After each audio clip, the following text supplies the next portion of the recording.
बताएं जी, 2018 के इंतखाबात की तरह इस बार भी चंद बाहिम्मत ट्रांसजेंडर्स इलेक्शन लड़ रहे हैं और हमारे यहाँ शायद लोगों की अक्सरियत को मालूम नहीं कि ट्रांसजेंडर्स पर्सन्स एक्ट 2018 किसी भी ट्रांसजेंडर्स को इंतखाबात में हिस्सा लेने, वोट कास्ट करने और उन्हें अवामी ओहदा रखने की इजाज़त देता है। और हमारी सोसाइटी में ट्रांसजेंडर्स के लिए इलेक्शन लड़ना किसी के लिए भी वैसे तो आसान काम नहीं है, लेकिन खास तौर पे ट्रांसजेंडर्स के लिए तो काफी मुश्किल है। अच्छा, इलेक्शन आप लड़ने की बात कर रही हैं हुमा, इनके लिए तो वोट डालना आसान काम नहीं है। सब कुछ ही मुश्किल है, आसान काम नहीं है, क्योंकि इन्हें ये नहीं पता होता सबसे पहले तो कि इन्होंने मर्दों के पोलिंग स्टेशन में जाना है या औरतों में इनके नाम वोटर लिस्ट में डाले गए हैं। फिर पोलिंग स्टेशन जाने पर मजाक बनता है, फिर अगर खवातीन के पोलिंग स्टेशन में जाएं तो वहां 100 तरह के मसले पैदा होते हैं, मर्दों के जाएं तो वहां मसले पैदा होते हैं। तो इट इज जस्ट ये एक काफी ये पूरी एक अंडरटेकिंग है कि कोई डिसाइड करे, कोई क्या डिसाइड करे। आपको बता देते हैं कि जी there is one person who is contesting on the national assembly seat and there are two for provincial. तो ये पूरे मुल्क में हमारे इतना बड़ा माशाल्लाह हमारा मुल्क है, हजारों लोग जो है इलेक्शंस कंटेस्ट कर रहे हैं। ट्रांसजेंडर्स 3 हैं, 1 for national assembly, 2 for provincial. 46-47 से तो नायाब खड़ी हो रही हैं, नायाब अली, जो कि हमें कुछ ही देर में ज्वाइन करेंगी। लेकिन खैबर पख्तूनख्वा में भी हमने आपको बताया कि सूबाई असम्बली की नशस्तों पर 2 ट्रांसजेंडर्स हैं जो इस मरतबा इंतखाबात में हिस्सा ले रहे हैं और उनके बारे में हमें बताएंगी रूबा इब्राहिम। जी, जैसे जैसे इंतखाबात करीब आते जा रहे हैं, सियासी हलचल और गहमा गहमी में भी इजाफा होता जा रहा है। दीगर अवाम की तरह ख्वाजा सिरा कम्युनिटी ने भी आने वाले उम्मीदवारों से तवक्कुआत लगा रखे हैं। हमारे साथ कुछ ख्वाजा सिरा मौजूद हैं, आइए इनसे बात करते हैं। हमें कानूनी तहफ़्फ़ुज़ नहीं मिल रहे हैं और इसी उम्मीद से हैं कि आज हमें कानूनी तहफ़्फ़ुज़ मिलेगा, आज मिलेगा। असम्बली में रिजर्व सीट जो है वो औरतों की भी है, मर्द की भी है, उसके अलावा जो है और कम्युनिटी जो है उनकी भी है, लेकिन ख्वाजा सराओं की नहीं है। हमें हर चीज़ के लिए कितना वेट करना पड़ता है। अगर एक मर्द औरत को हॉस्पिटल में इजीली एंट्री मिलती है तो हमें नहीं मिलती। अगर हम लोग इमरजेंसी में होते हैं तो वो पहले हमारा जेंडर डिफाइन नहीं कर पा रहे होते। आए दिन ख्वाजा सराओं को बेदर्दी से कत्ल किया जाता है, वायलेंस उनके साथ बहुत ज़्यादा होती है केपी के अंदर। तो हमारी सोबिया जो है वो केपी के फर्स्ट ट्रांसजेंडर हैं जो कि उन्होंने इलेक्शन में हिस्सा लिया। उन्होंने कहा है कि वो दीगर उम्मीदवारों को भी वोट देंगी, लेकिन इनकी ख्वाहिश है कि उनकी उम्मीदवार सोबिया जो कि PK 81 से खड़ी है, लोग उनको भी वोट दें ताकि वो भी असम्बली का हिस्सा बने। जी थैंक यू रूबा। और अभी हमें ज्वाइन किया है नायाब अली ने, who is contesting election from NA 46-47। 2018 में भी इन्होंने कौमी असम्बली की नशिस्त के लिए इंतखाब लड़ा था और इन्हें अच्छे खासे वोट भी पड़े थे भाई। So Nayab, thank you so much for joining us. Nayab, सबसे पहले तो 2018 में आपने कंटेस्ट किए थे इलेक्शंस, वोट भी पड़े थे, लेकिन ऑब्वियसली आप जीत नहीं पाई। क्या जज्बा है वो कि आपने कहा कि नहीं दोबारा ट्राई करूंगी?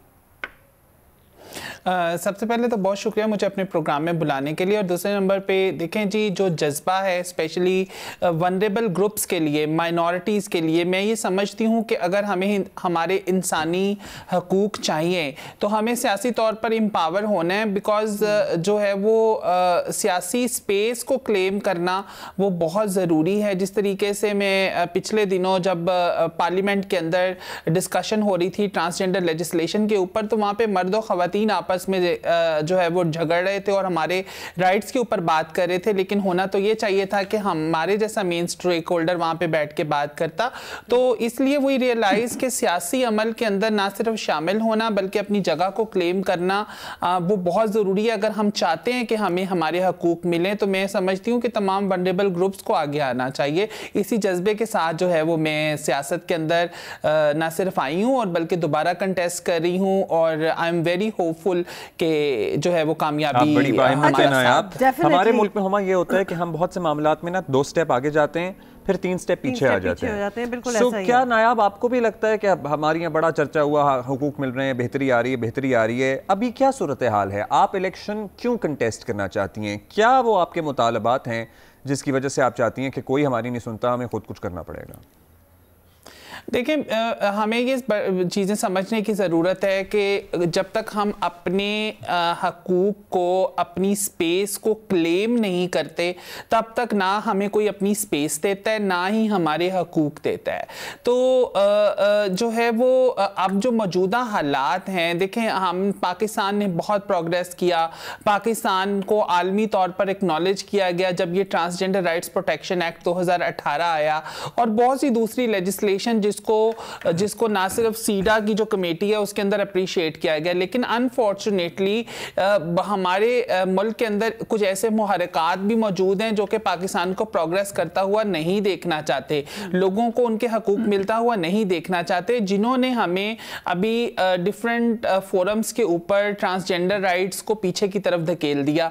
तो सिचुएशन जो है वो मजीद बेहतर होने की बजाय ख़राब हो गई। ट्रांसफोबिया ज़रूर मुल्क के अंदर फैल गया, जिसकी वजह से ख्वाजा कम्युनिटी को टारगेट किया जा रहा है।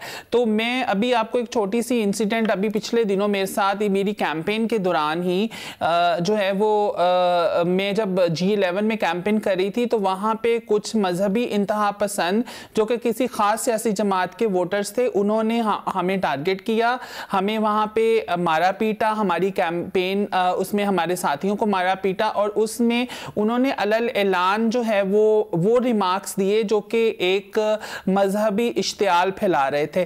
तो उसकी वजह से देखें, ये ट्रांसफोबिया जो एक पूरा नैरेटिव बिल्ड किया गया, उसकी वजह से ख्वाजा कम्युनिटी सेफ तो नहीं है, और हम जैसे जो कैंडिडेट्स हैं वो भी सेफ नहीं है। आई एम वेरी ग्रेटफुल कि पुलिस ने FIR काट ली, उन लोगों को गिरफ्तार भी कर लिया, लेकिन ये हालात पुलिस ने कार्रवाई की और गिरफ्तार भी किया। बावजूद आप बड़ी सरगर्म हैं बिल्कुल अपने कैंपेन ट्रेल में। ये बताइएगा, आप एज एन इंडिपेंडेंट जो है वो कर रही हैं, लड़ रही हैं, किसी पॉलिटिकल पार्टी ने आपको अप्रोच किया या आपने उन्हें अप्रोच किया?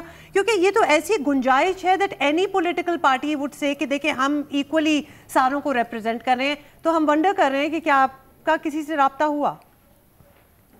हमारी जो सियासी जमातें हैं, देखें मैं चूँकि मेरा काम ही ऐसा रहा, मैं अक़वाम मुत्तहिदा के साथ काम करती रही और मैंने एक नेशनल फ्रेमवर्क बनाया जिसमें हमने तमाम जो सियासी जमातों के साथ मीटिंग रही। ऐसा नहीं है कि सियासी जमातें मुझे नहीं जानती या मेरा सियासी जमातों के फोकल पर्सनस के साथ रब्ता नहीं है, लेकिन मैं बड़े दुख के साथ ये कह रही हूँ कि किसी भी बड़ी सियासी जमात ने जो है वो टिकट के हवाले से या फिर इंक्लूजन के हवाले से रब्ता नहीं किया, लेकिन उन्होंने अपने मैनिफेस्टो के अंदर जो 3 मुल्क की बड़ी जो सियासी जमातें हैं उन सब ने ट्रांसजेंडर राइट्स को अपने मंशूर के अंदर शामिल तो जरूर किया है, लेकिन वो बाकायदा मेन स्ट्रीम पॉलिटिक्स के अंदर जो है वो ट्रांसजेंडर कम्युनिटी को लाने में नाकाम रहे हैं।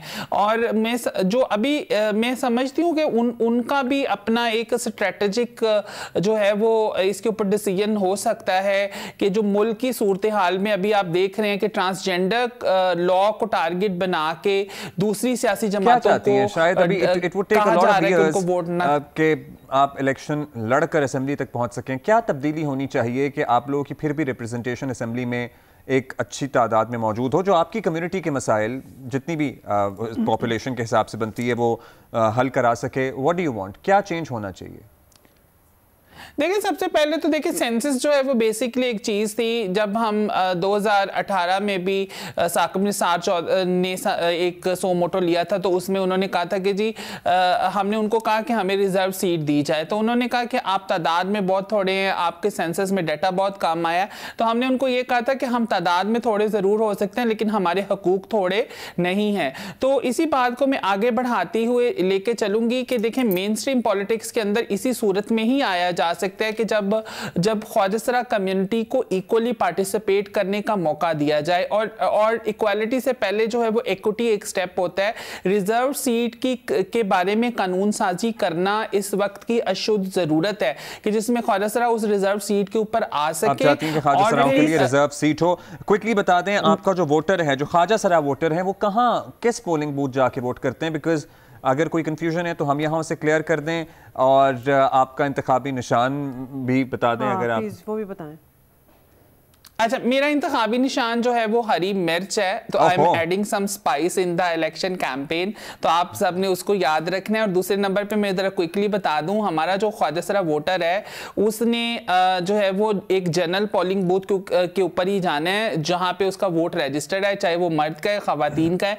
लेकिन अभी पेशावर हाई कोर्ट की तरफ से एक डायरेक्शन जारी हुई है कि सेपरेट जो क्यूज हैं, कितारें हैं, वो लगाई जाएंगी तमाम पोलिंग स्टेशन के ऊपर अगर कोई ख्वाजा सरा वहां पे वोटर रजिस्टर हैं तो आप नॉर्मल ऑर्डिनरी मर्द और खवातीन के पोलिंग बूथ के ऊपर ही ख्वाजा सरा जाएंगे, कोई स्पेशल पोलिंग बूथ आज नहीं है। Nayab, thank you for being with us, that is all the time we have. Best of luck, बड़ी बाहिम्मत हैं आप। और उनका मुतालबा ये है कि मेन स्ट्रीम पॉलिटिक्स में या रिप्रेजेंटेशन तभी हो सकती है जब इनको रिजर्व सीट दस्तयाब हो या मौजूद हो।